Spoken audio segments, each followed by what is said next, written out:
Oh, no, it is. I apologise. Good evening, everyone. Welcome to the executive this evening on this really wet night. Have we any apologies for absence? None, Chair. None? I don't think we're all here, aren't we? Can I sign the minutes of the published meeting on the 3rd of November, please, as a true record? Thank you. We have remind members of section 106 and also of any disclosures of interest. We do have some items under general exception. And the first one is children's and families, and it's the Luton adult self-assessment. Javeria? Yes, thank you very much, Chair. I think everybody should have been circulated a note earlier. Unfortunately, the appendix to agenda item 3.1 was missing from the folder for the executive, and obviously wasn't online either. But however, the actual report was actually circulated to everyone. And we also uploaded it onto the external website today. Given that colleagues haven't had the chance to review the document, I am proposing that the executive is minded tonight to authorise the corporate director of inclusive growth, following consultation with the leader and myself, to sign off the document subject to any comments exec members might have, which they can most certainly put to us in writing. Again, apologies for any inconvenience caused. It was an administrative error, and in any regard, Overview and Scrutiny Board have had sight of the document and made no recommendations following their consideration of the matter a couple of weeks ago. Okay, are there any questions for Javeria? Okay, you understand if you've got any comments on the odd document, please forward them through. Okay, can we agree that? Thank you. Thank you. We move on to population wellbeing and the acquisition of land at Bishopsgrove Road. Over to yourself, Gulam. Thank you, Hazel. The executive here is asked to approve the acquisition of land at Bishopsgrove Road, which is currently owned by a Chiltern Learning Trust and it consists of playing fields. And the executive is also asked to delegate final approval for the terms of the acquisition to the Director of Property Construction and Housing Delivery in consultation with the portfolio holder, myself. Just a sort of background to this executive, you will all be aware that we are facing huge demand for SEN places in the borough, and this land is really about building a new SEMA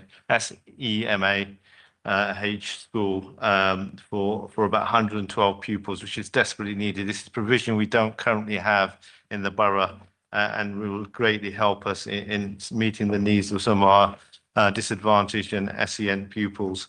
The reason this has come forward is because the site is having to be used temporarily because there are some facilities issues at Denby Primary School, and the idea is to decant Denby Primary School from their current site over into Bishopsgrove Road site, so that renovation works can be undertaken at their current school, and they'll be on the Bishopsgrove Road site for about 6 months. And then following that, they'll be there probably till about the summer, and then the idea is actually to then start probably next autumn, next September, construction works for the SMH special school there. And there are no financial implications because this is school land, so it's a transfer of school land from an academy trust to the local authority. There's no stamp duty involved, and this is being accelerated because of the temporary use and the emergency that's come up. Otherwise, this would have been done sometime in 2026. And the good news also, the latest news, is the planning approval for this new school on Bishopsgrove Road was approved by the Development Committee on Thursday. So it's a case of just making sure everything lines up and we have everything in order to help Denby Primary School, and then follow up that with the construction for this new school on Bishopsgrove Road. Okay, thank you, Gulam. Are there any questions? Javeria? Thank you, Chair. The only comment I'd wish to make there, as obviously this is schools and education, I fully support, as the portfolio holder for education, the recommendations that Councillor Abbas has made. Thank you. Rob? It's just a comment, Hazel, really, just fully support this. As a governor at Woodland School, I see the need for special education needs in Luton. Yeah. And this is a nil value transfer. I fully support it because it's something we're desperately going to need going forward. So I fully support it. Thank you. James? Yeah, just a brief one from me. So I watched the online feed the other day of when they approved the planning, and there was just a comment from a member of the public that I think works were starting when they hadn't been communicated to residents. I think he put in a complaint about that and was told he was going to get a response. So just to flag that up and make sure that when works are happening, we're telling residents what's going on that land. Do you want to? I think communications have gone out. Obviously, this was an emergency and obviously works needed to start. Communications have been sent to all residents. I'd also like to say I'm a governor at William Austin Junior School, and I've also ensured that William Austin Junior School, through the head teacher, has sent letters home through children telling people about the works. And we're fully aware that obviously these works may lead to some traffic and all of that. And we're working with the school and Denby Primary School, and we're looking at staggered start times to actually try and manage the traffic workflow. Okay, thank you. Anybody else? Are we happy to agree? Thank you very much. We have no business of special urgency. And before we go on to the rest of the report, I'm going to move item 13, which is the Bedfordshire Local Nature Recovery Strategy, to the next item as we have a visitor in, and to save them having to wait. Wade, while we go through the rest of the agenda, I thought it was fairer that they were, are they here? They're online. They're online, Yeah. okay. Richard should be online. Something's there in RJ. Richard's- Okay. Did you hear the message that we're taking the report now? Yes, we did, Hazel. Thank you. Richard, do you want to present? Yes, I can do. No. You don't need to present. No, I wasn't expecting to. No, No. it's something that you're there just to help out answer if there's any technical questions if we need it. Okay. Right, okay, shall I You- move the you report? want- Yeah. The executive to seek approval to adopt the Bedfordshire Local Nature Recovery Strategy following public consultation and subsequent updates. A public consultation ran from the 1st of July 2025 to 7th of September 2025. It was communicated to over 100,000 people, and a number of responses were received and direct emails. Just to give a bit of update around the background of where the Environment Act 2021 set out the requirements for councils across England to produce local nature recovery strategies.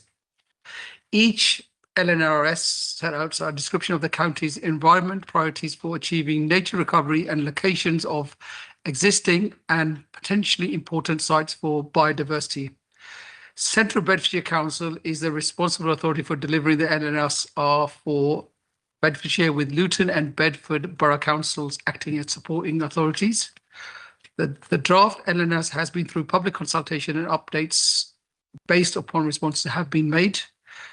Now, the report was also considered at OSB on the 17th of November 2025. Members at OSB were supportive of the proposals. However, they mentioned they would like to see an LNRS solely focused on Luton at some point in the future.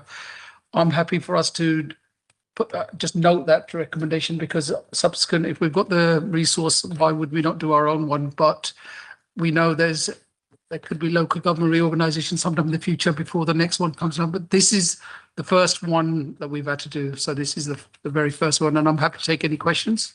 Okay, thank you, Javed. Any questions? James? Yeah, mine was just on the OSB request, because to me, what we've done to do is just like a whole county strategy, which seems fair enough. It just seems like a bit of double counting if we then do a Luton one as well. We've already done that bit of work, but I understand the sentiment behind it, but it just seemed to me a bit. And I understand your points you've just made about potential reorganisation as well, so we might put a pin in it for now. I think we're just noting it that if we ever do it again, because we're required to do these every 3 to 4 years, it says, so the next time around we can look at if we can, if not, we shall carry on as a county-wide, but we'll make a note of their comments. Yeah, just to come back, because it makes sense for Central Base to lead on it because they're by far sort of the most rural with Yeah. the most sort of nature around it. But I understand sentiments, and I'll take the recommendation as you say. We'll note it and we'll look at it again next time, maybe. Okay. Rob? It's been asked, Hazel. My question's been asked. Oh, I'm sorry, I thought your hand went No, out. it's been asked. Yeah, Jen just covered it. Yeah, Okay. thank you. Anybody else? No? We happy to agree? Thank you very much. Thank you very much for your attendance. Thank you. Thank you, Richard and Sunil, for coming today. Thank you. Thank you. We now move back to the references, and the first one is Gulam and a reference from OSP. Is there another report on here? No, so this is just a reference. Thank you, Hazel. Just, there's a number of 5 recommendations there. You will see on page 47. Before I go through each one, I just wanted to give you a bit of background. Obviously, the contract, the waste disposal contract was renewed last year, and Suez have won a contract to deliver. And as part of that contract, they have a requirement to have what they call a social value fund, which is worth about £20,000 a year. And this is to fund projects locally with community groups and various things about improving recycling and environment friendly projects. So that's what the sort of background is. So if I go through the sorts of thing that's going through there, I mean, the first one, the councillor, and they're asking for a councillor to be represented on the board, and the next one is obviously the executive portfolio holder. I think as the executive portfolio, and I'm happy to sit on that board, and that's not a problem. I think the issue with having an opposition group member on there, this is about contract management rather than anything else or a policy development or anything like that. This is about informing what Suez do in terms of that social fund value and helping them deliver on that contract. So I would think just having myself along with officers on that board to guide and steer what their thinking is, but it's really a Suez matter rather than something that the council is doing. So I would say to the executive, yes, I'm happy to sit on the on that group and advise and be the voice of the council and members there. But I don't think having an opposition group would be suitable. I don't think we do that in other contract management situations. And also, obviously, so I'll leave that there. There's a consideration to purchase an environmental bus to go around promoting the new food waste propositions coming through. £20,000 is not going to cover it. I think when I asked officers about what was the last time we actually did anything like this, and this was going back to about 2011 when we had a bus going around schools and various community things, and it cost then around 30,000. And so I've asked them to kind of extrapolate that forward and what would it cost now. And I think they're telling me it'll be in the region of about 50 to 70K, which is way above what the budget says there. So yes, we've considered it and we've looked at it, but I don't think that social fund value will be able to cover what OSB are asking there. And then obviously all the contractor and moving vehicles, we know all of Suez vehicles actually use basically the low emissions diesel because they buy that diesel, they get that diesel from the depot, so they're actually using that. And talking to the team there, we are encouraging Suez to go actually greener and look at some of the other things and have maybe electric vehicles and stuff like that. So that's something that's already happening, and we are working with them on that. And then there is a campaign being developed as part of the contract. Suez have agreed to set up 2 recycling shops at both of our recycling centres. And if executives not aware of it, this is where sometimes you get people disposing of things that are still of use and of some value. And the idea is that we can recycle them. They'll have a shop there where people can go in and actually buy them. So sometimes people are throwing away genuine good things like bikes, kids' bikes, and they work perfectly well because their children are growing up and no longer, but somebody else might come along and be able to buy it. And as part of the contract, Suez will run those shops at both of our recycling sites. And I'm told that they should be up and running within the next 2 weeks or so, just before Christmas. And any of the sort of profits from there, anything from there will actually come back to the council. So it's a very good initiative, and I think it's something really, really good that we put into the contract. So publicity, I've seen the publicity is being prepared. It will be coming out in the next week or so, really doing that. So I think that's a useful initiative. I hope I've covered all of the recommendations there and open to questions. Are there any questions? People, yes, Jimmy. Just trying to get clarity on the social value fund. Is this the clause that we'll have in any big contract that we have around how social value, as in having social value in the contract? Yeah, as a council, we have created a social value framework where going forward, we are looking to include social value items into our future contracts. Sometimes that could be apprenticeships, sometimes that could be all sorts of other things, mentoring, whatever we want to build into it. With this particular one, this contract, there's a 20K per year fund that Suez, talking to them, they're looking for community groups and things to bid in for, to do small little projects around the town and to do it across the whole town to help with recycling, environmentally friendly projects. So that's kind of the way the council is going. Yeah, that's fine. I just mean in terms of the social value this social value clause, it will be in all of our big contracts, right? That's just what I'm trying to clarify. James? I think Oh, Gerard, did you want to come back in on that bit? Yeah, we already have a condition in all of our procurement. So any contract over £100,000 should have an element of social value in it. And in all of our tender processes that we go through, where we might look at price and quality and so on, there's an element in there, I think it's about 20%, also looks at social value.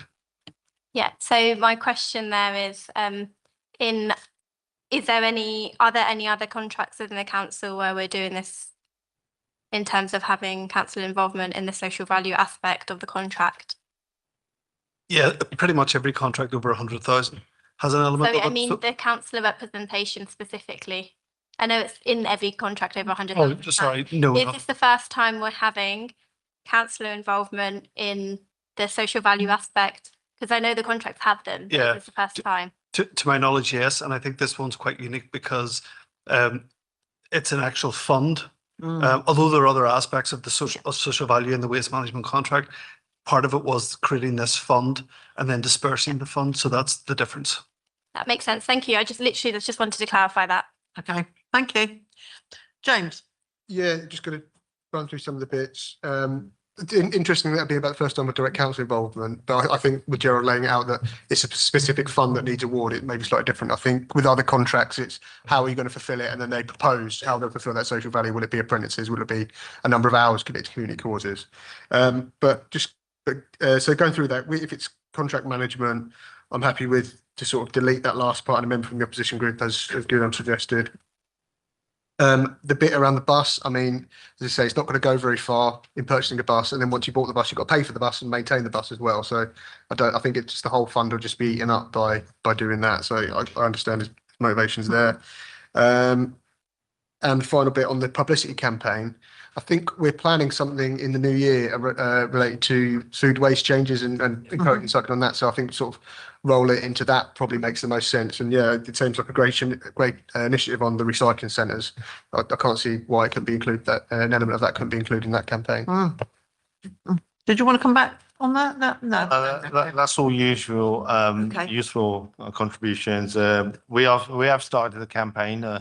I was out there today filming a video about the food waste changes. So it was a bit rainy, a bit wet, but we still managed to get out there and do the video that will be coming out shortly. So there is a campaign that we have developed from now until end of March when these changes come in, and we'll be rolling that out, working with the comms team in the council. Okay, is there any other questions? Yes, Javiria. Thank you. Just a clarification on one of the recommendations. Sorry, I might have missed it. Under point 1, the deployment of cash social value, was there an amount? Because obviously it's saying cash. Could you? It's a fund that sits with Suez. It's 20,000, ring fence, 20,000. £20,000 per annum over the life of the contract. And it's their money and they will be distributing it. Thank you for clarifying that. Thank you, Chair. Thank you. Anybody else, or are we happy? You've heard the Gullum's recommend changes to the recommendations here. Is everyone okay with those? Okay, thank you very much. We dealt with the OSB recommendation there. There's no recommendations from scrutiny reviews and no petitions. So we move on to the business items.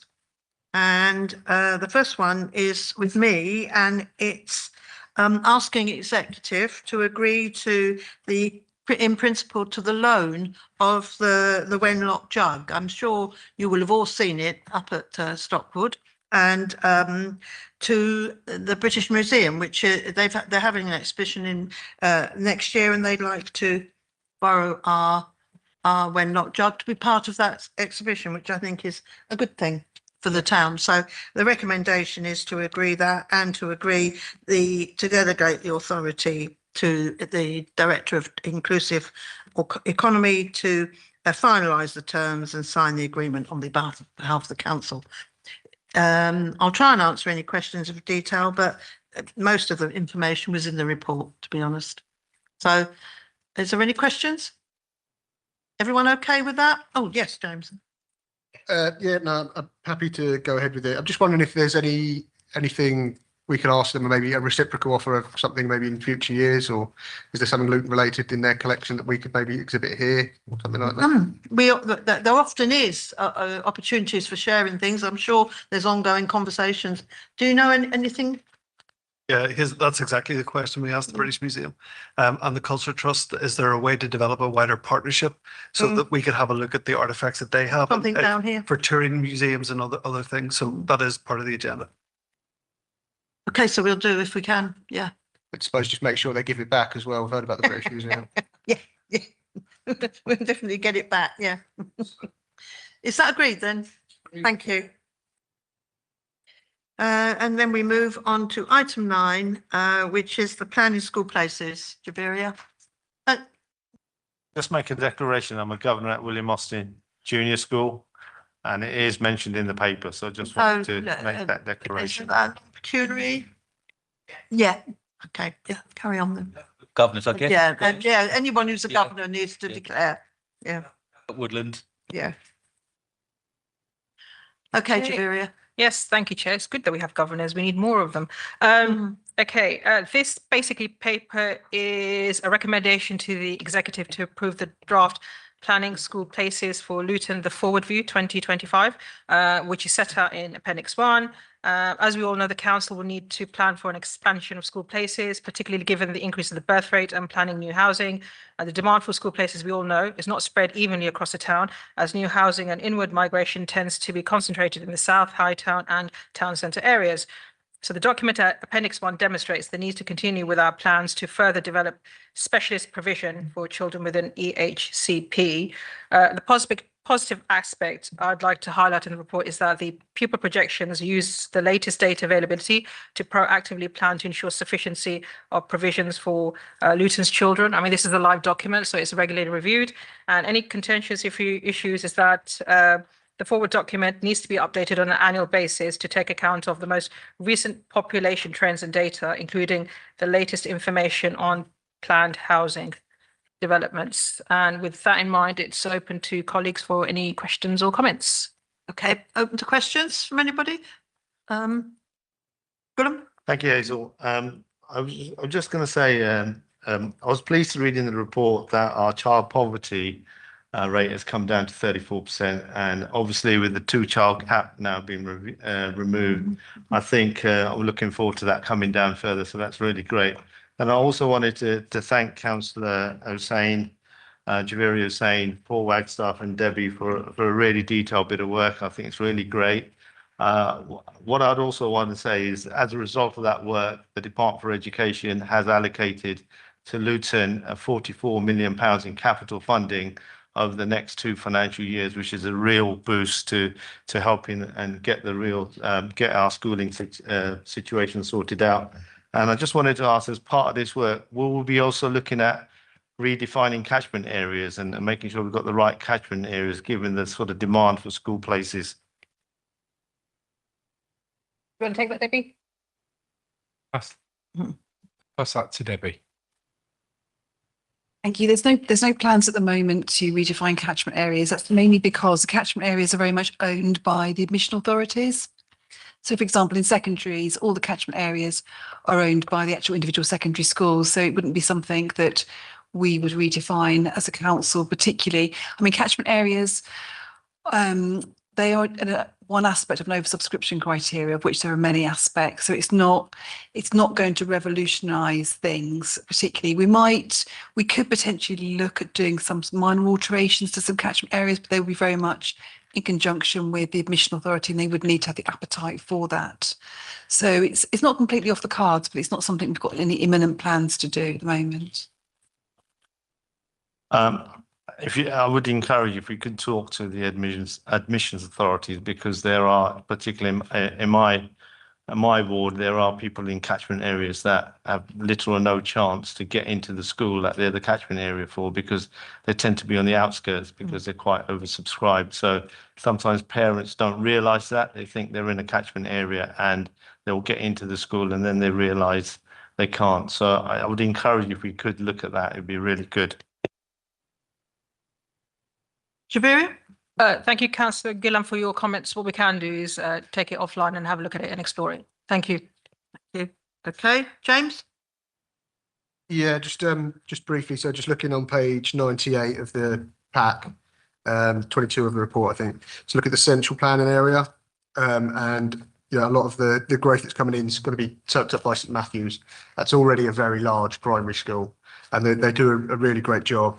It's more just the fact of awareness that, it's already pretty full. It can't keep growing at the rate it's probably going at. So if we need to look a bit deeper into, do we need to build additional capacity elsewhere? Just want to hear your opinion on that, really. So. Yeah, thank you very much for those comments. Taken on board. Okay. Any other questions? No? Are we happy to agree? Thank you. Move on to item 10 and back to you, Javeria. Childhood sufficiency assessment. Thank you, Chair. It is me again. So this report is the childcare sufficiency assessment for 2025. And the recommendation to colleagues at the executive is to note the contents of the report and obviously approve the childcare sufficiency assessment 2025 report for publication. But obviously officers are here on hand to answer any questions or comments. Okay, are there any questions? You happy to agree? Thank you very much. Thanks, Chair. I now move on to item 11 and inclusive economy, and over to Rob on Treasury Management. Thank you, Chair. Firstly, I'd like to inform the committee that the Treasury mid-year report does not require approval by full council in accordance with the Treasury Management Strategy adopted by the Council on the 24th of February 2025. Consequently, the first recommendation on page 199 has been replaced with the revised recommendation, a copy of which has been circulated, set out below to note the Treasury Strategy Mid-Year Review 25-26. The 25-26 Treasury Management Mid-Year Report for the period ended 30 September 2025 provides an update on Luton Borough Council's investment portfolio, economic conditions, capital expenditure, borrowing position and strategy. The economic environment continues to present challenges that require robust Treasury management to ensure financial risks are mitigated efficiently and effectively. The bank rate was held at 4% in November 2025, with expectations of gradual reductions through 2026. Inflation was 3.8% in September 2025 and is forecast to ease to 3.2% by March 2026. Gilt yields remain elevated, with a 10-year yield around 4.5% and 30-year yield near 5.6%, which impacts borrowing costs. The Council remains fully compliant with all Treasury and prudential indicators for the first 6 months of the year. There have been no breaches of limits and no long-term borrowing during this period. The 2025-26 capital programme has been revised from 243.7 million as reported in the 2025 Treasury Management Strategy Report approved by Council in February 2025 to 126.7 million as of 30 September 2025. The net 2025-26 finance needs has reduced from 163.4 million to 67.3 million. The Council's total capital finance requirement stands at 1.2 billion. The Council's debt on 30 September 2025 stood at 807.2 million compared to the 784.9 million opening balance. This increase in debt reflects the use of short-term borrowing, while long-term rates remain high, as advised by the Council Treasury Advisor, Arlene Close. The Council's cash investment balances were 26.65 million, a reduction of 5.47 million since March 2025, with an average return of 4.29%. Non-treasury investments remain substantial, with loans to London Luton Airport at 507.5 million and a commercial property portfolio valued at 108.6 million. The strategy remains focused on security, liquidity and yield investments continue to be placed short-term to manage risk and maintain flexibility. No debt rescheduling has been undertaken, but opportunities will be monitored. Key risks include inflation, borrowing costs and exposure from commercial investments and subsidiary loans. The Executive requested note the Treasury Strategy Mid-Year Review 25-26 and the Council did not breach any of its potential limits. Thank you, Chair. Thank you, Rob. Are there any questions? Everybody happy to agree? Thank you. Now move on to item 12 and the Q2 budget monitoring. Thank you, Chair. Thank you. This report sets out the forecast 25-26 outturn position based on Q2 monitoring, July to September 2025. The provisional general fund revenue forecast indicates an overspend of 9.282 million against the approved budget of 171.365 million, primarily driven by ongoing demand-led pressures in social care, homelessness and children's placements. Nationally, councils face similar challenges with rising costs absorbing much of the available grant support. Luton continues to see one of the lowest levels of public funding relative to its level of need. The Fair Funding Review, expected to conclude later this year, aims to improve resource distribution for high-need, low-tax-based councils like Luton, which has historically been underfunded and faces challenges comparable to those of the London boroughs. Detailed allocations are anticipated in the weeks commencing the 15th December, and officers are currently assessing the potential implications for the 26-27 budget. Significant progress has been made in controlling costs and strengthening financial resilience. Adult social care is on track to deliver its 2.8 million deficit recovery plan for improved commissioning and joint funding. Housing has reduced reliance on a costly bed and breakfast placement through prevention and acquisitions. And I can tell the Executive tonight, we have no families in bed and breakfast or hotels. Send Transport is forecast to be on budget for the first time in 5 years, supported by service redesign and technology. A debt recovery improvement project has been launched to enhance income collection. Additional income has been generated in neighbourhood services, customer and organisation development to offset pressures. The Council continues to deliver against its deficit recovery plan alongside the transformation programme. Of the 10.7 million savings included in the 25-26 budget, 8.7 million is currently forecast to be achieved. While most projects are progressing well, some risks remain, requiring close monitoring for the remainder of the year. Significant progress has been made in managing the budget compared to the 24-25 outturn, which recorded overspend of 8.7 million in adult social care, 4.5 million in children's services, 2.6 million in housing and 1 million in Send Transport. Most of these services, except children's services, are now showing a much improved position and are expected to achieve a break-even outcome, taking into account the deficit recovery plan, which will continue in 26-27. Children's services remain the most significant pressure, with costs rising sharply due to high cost placement for children with complex needs, limited market availability and Send Transport pressures. The forecast overspend is substantial and measures are being implemented to address the deficit, which is expected to span in 26-27. We've seen the high demand in those costs. we've seen the figures and it is, we've seen figures like from 7 to 8% up to 39% in cost demand. And we have to work with that. The capital programme, the forecast spend is largely in line with the adjusted budget for 25-26 capital programme totals 147.3 million, 123.6 million general fund, 23.7 million HRA. However, Q2, there is significant forecast slippage against approved budget, largely due to delays in major schemes. The stage, 20.81 million slipped pending building safety regulator clearance, now obtained. Work is to commence shortly. Temporary accommodation acquisitions, 25.5 million slipped through major purchase at Rutland Hall and Wenlock Court have been completed. Affordable housing scheme, 32.5 million slipped, much like linked to the stage project. Following a recent review of project management practice, the council is strengthening oversight, improving cost control, and enhancing financial assurance for capital projects. These charging changes will ensure that major schemes are supported by more rigorous business cases, clear accountability, and stronger governance arrangements going forward. In relation to the other funds, the public health is 0.424 million pressure identified, fully offset by the use of ring fence reserves, resulting in a balanced position. Housing revenue account forecasted underspend of 0.233 million, with pressures in structural repairs offset by savings elsewhere. Trading account forecast outturn at Q2 shows a surplus of 0.463 million, which is 0.085 million lower than budget for Luton trading services and school trading services.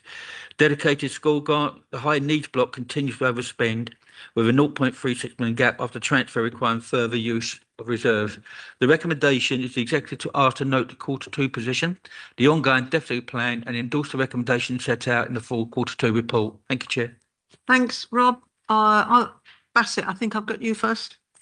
Yeah, I was just going to say, given the challenging economic circumstances that we find ourselves in, I think this is shows brilliant progress that this council's made. At one point, adult social care was between £6 and £8 million this time last year.